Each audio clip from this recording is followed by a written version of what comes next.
এই প্রতিভার সন্ধানে, এই অল ইন্ডিয়া প্রতিভার সন্ধানে কমিটিতে এসে অনুষ্ঠানে কেমন লেগেছে এটা একটু যদি আমাদেরকে জানান। দেখুন, প্রথম কথা হচ্ছে যে সাহিত্য এবং সংস্কৃতি এটা হচ্ছে আমাদের মূল মানবতার একটা পরিচয়। এতে এই সমাজে কি চলছে না চলছে, আমাদের সাহিত্য সংস্কৃতিকে যদি আমরা ধরে রাখতে পারি, তাহলে আমাদের সমাজে আমরা উন্নতি করতে পারব। ভারতেন্দু হরিশ্চন্দ্র বলেছেন যে নিজ ভাষা উন্নতি হয় সব ভাষা কো মূল, মানে আমার ভাষা যদি উন্নতি করতে পারি, আমি আমাদের সংস্কৃতি যদি উন্নতি করতে পারি, আমি যদি আমার সাহিত্যকে উন্নতি করতে পারি, আমরা সর্বক্ষেত্রে উন্নতি লাভ করতে পারি। এই প্রতিভা সন্ধানে যে পত্রিকাটি 25 বছর ধরে চলছে, আমি গত ডিসেম্বর মাসে ওদের 25তম যে বার্ষিক উৎসব হয়েছিল তাতেও যোগদান দিয়েছিলাম, এবং সেখান থেকেই আমার এই যাত্রা শুরু।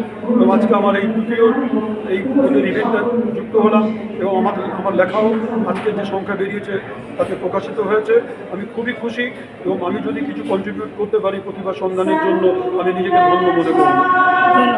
আমি doctor Suresh Kumar Agarwal, former chancellor Pragyan international university এবং director international institute of lifestyle medicine.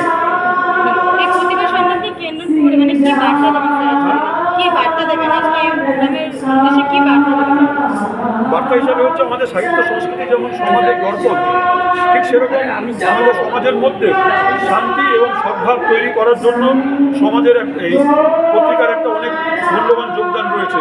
তো let us all contribute in our all ways to contribute for the peace and harmony in the society through the literature and culture.